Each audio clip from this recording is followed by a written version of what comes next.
Sometimes our brains become foggy and we forget all the common sense things that we should know, and maybe particularly how to save money. So, today I'm here to jog your memory a bit, maybe give you some new ideas. Either way, it's going to help you reach your financial goals or just plain reduce your cost of living because right now costs are out of control. So, stay tuned for 20 great ways that you can save money right now.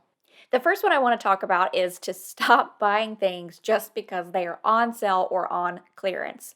If you spend $15 on something that was $30 and you actually didn't need it or even really want it, you just spent $15. You didn't save $15. You just spent $15. So no matter how much of a discount it is, stop thinking of things in the way of how much you saved on it and start thinking about, is it a good deal? Meaning, are you going to use it and how much use are you going to get out of it? Do you love it so much that you absolutely can't leave the store without it and you know exactly where it's going to go in your home and it is the missing piece to your table decor?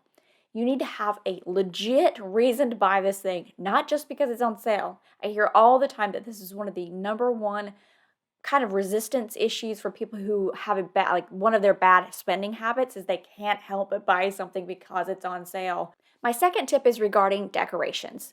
How about instead of going to the Target dollar spot or, Marshall's Home Goods every time they have all the fun creative things out for every single season, and there's like 50 of them at this point, again, to get more of your money.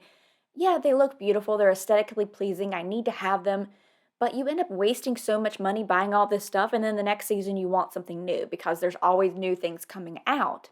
It's the same thing with the fashion industry. There used to be 4 seasons. Now the fashion industry says there's 52. That way they can get more of your money. What instead if you went and bought things secondhand and revamped them? Taken your God given creativity and made something beautiful out of somebody else's trash, trash to treasure. Stay away from all those cheap decor items. Do something creative.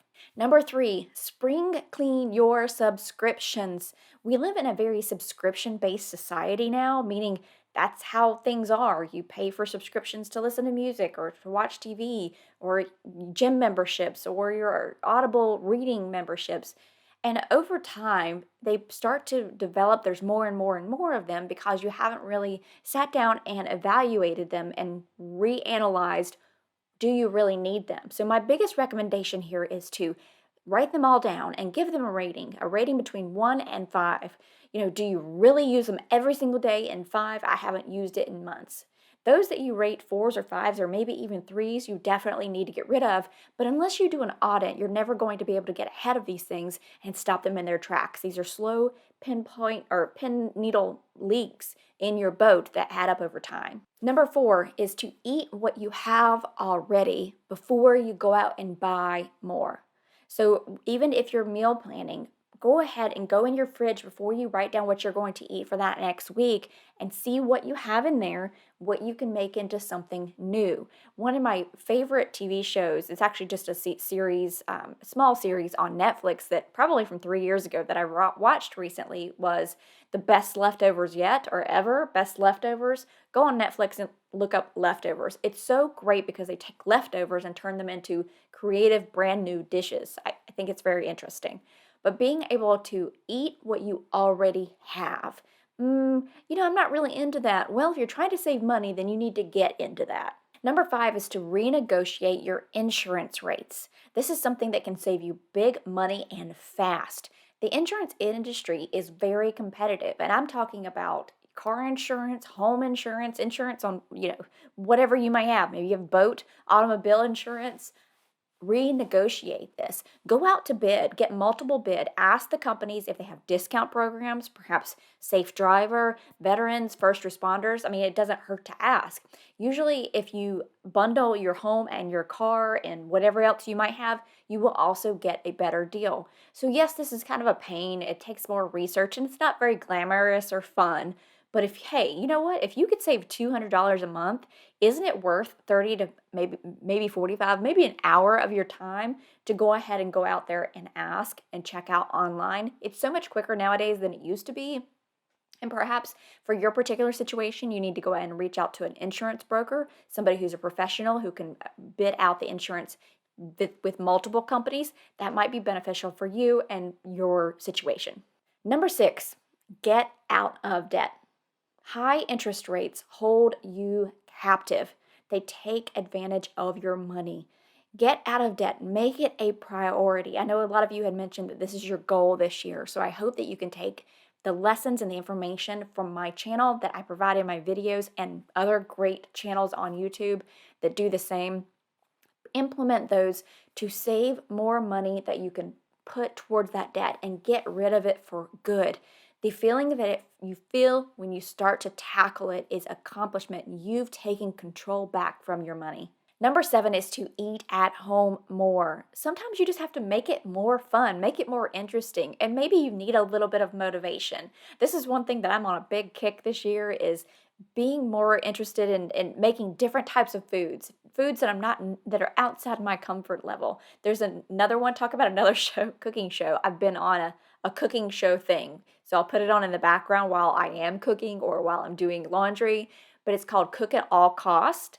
And it is a great show. It's fun and it's interesting to see what they make. But what they'll do is it will start your creative mind. And there's actually talks about in that show saving and cooking and taking saving meals or very simple ingredients and turning them into something extravagant for very little money. So I think it falls right along this frugal life that we're leading and helping us to open up our creativity. But cooking more at home, making it more eventful, making it more family oriented.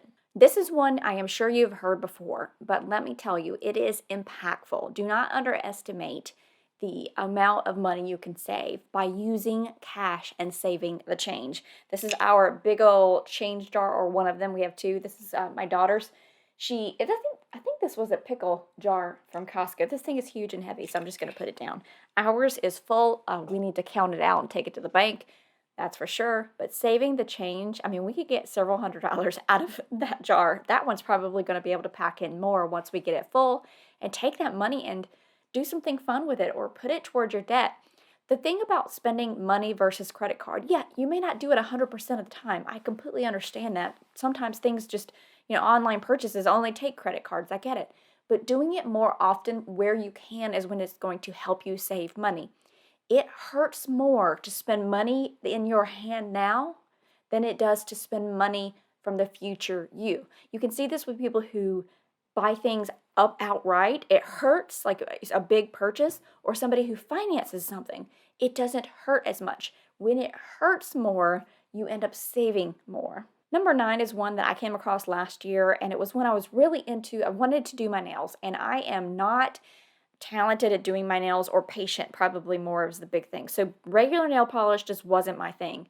And then going out and having a manicure, a gel manicure at a salon runs $35 to $40 here, not including tip. So I went on Amazon and found it was just a random whim purchase that worked out excellent. And on Amazon, this is called the Beetles Nail Gel Polish, and this is just a small set of the actual polishes. And the polishes are actually rather small, but that's okay because you get a bunch of them. So I will link it down below, the starter kit. It is super easy to use. The little bottles are super tiny. A couple of tips to give you is to read the instructions. They give you great helpful hints. Even the starter kits come with, the cuticle pushers and the trimmers, everything you need. And this set has been amazing. I have done really cool nail designs and saved so much money. You could buy the starter kit, for less than you would spend on one gel manicure at the salon. Number 10, I really want to emphasize, do not save because you don't think you can save enough, or you can't save the recommended amount told to you by some financial advisor, some financial influencer, some financial guru. Just because you can't save that amount doesn't mean you shouldn't start. Start small. I talk about this because recently I had a viewer who was a college student who said that they are putting 10% away in savings and they felt bad because they couldn't do more. And I just thought, are you kidding?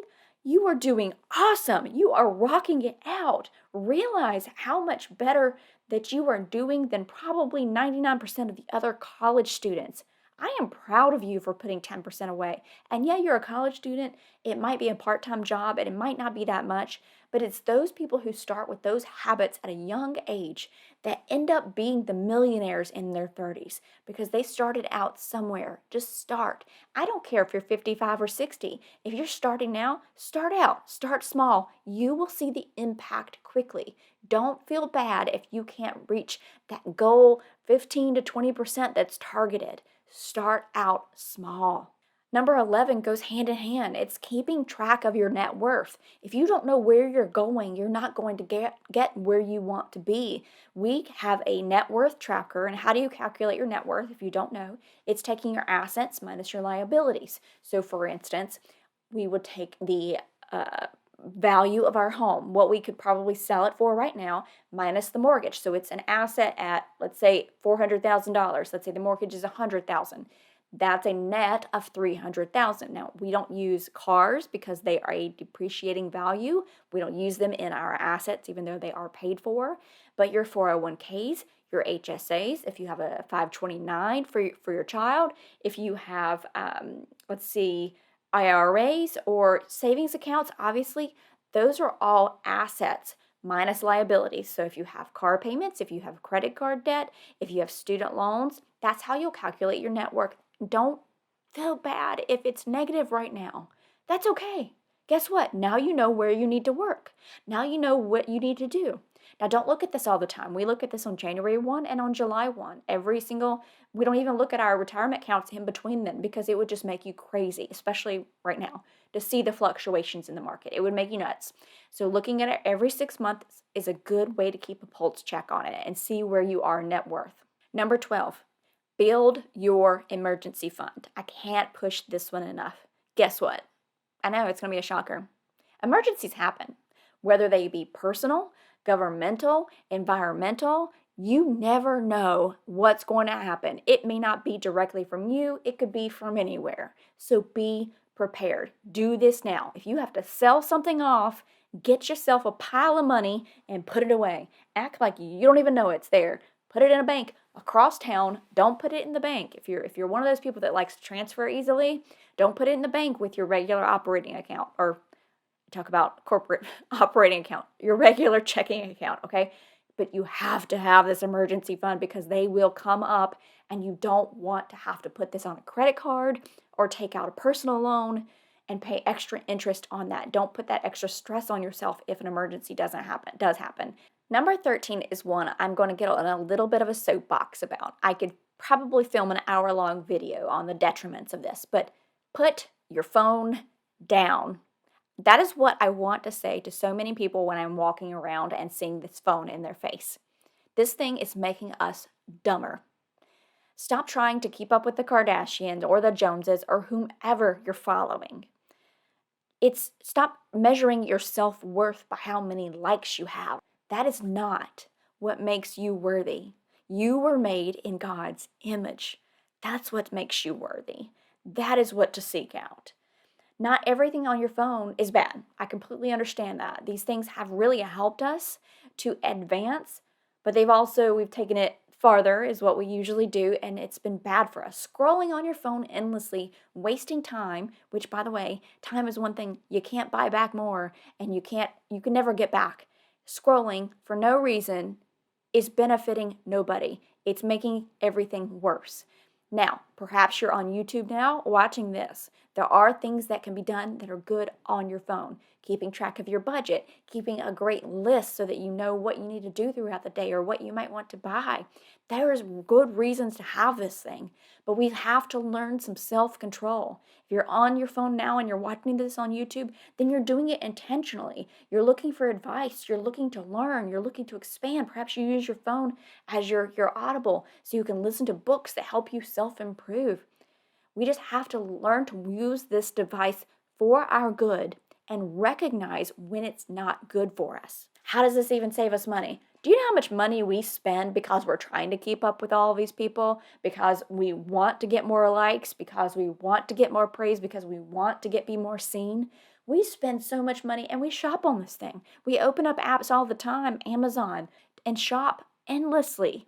We spend a lot of money on a phone. And I'm telling you right now, it will save you a lot of money if you can start being more conscious of using this thing. Number 14 is to make saving money or living frugally a game.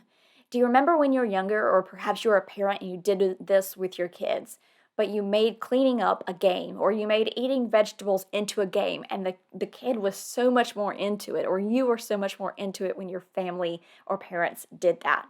That is something that we can do and take into this life. Now we are or into this frugal living life, making something fun into a game, like a challenge. I remember one time when I was trying to get healthy, and everybody in the office, this was years ago, did a kind of a workout weight loss challenge, and it was very smart. We did it very healthily, and that was the motivation that I needed to take off. And I did so well because I like a challenge. As humans, we actually enjoy challenges. Challenges are good for us. Having something we have to overcome is what we are here to try and work through. It stimulates our brains. So, creating a challenge with money saving, do them short, do them small. You don't like that big drawn out Monopoly game. By the end of it, you're ready to sell off everything and be done, especially if you're not doing well. But a short game of checkers is so much more interesting. So do something small and fun and make it a game if you're really having a hard time embracing the saving money or stopping the spending. Number 15, save for retirement. Start now. It doesn't matter what age you are. Start now. You are going to want to retire.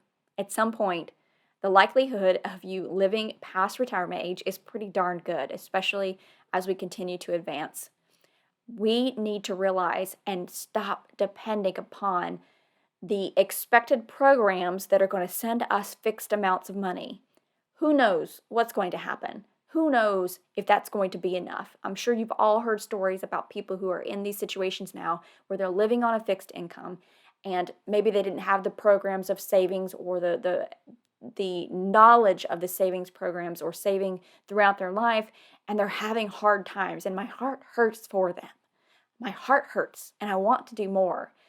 And I'm hoping that this channel helps to prepare other people who aren't there yet to work towards and realize that you need to start saving and sacrificing today for tomorrow, because tomorrow you might not be able to sacrifice. And what I mean by that is working.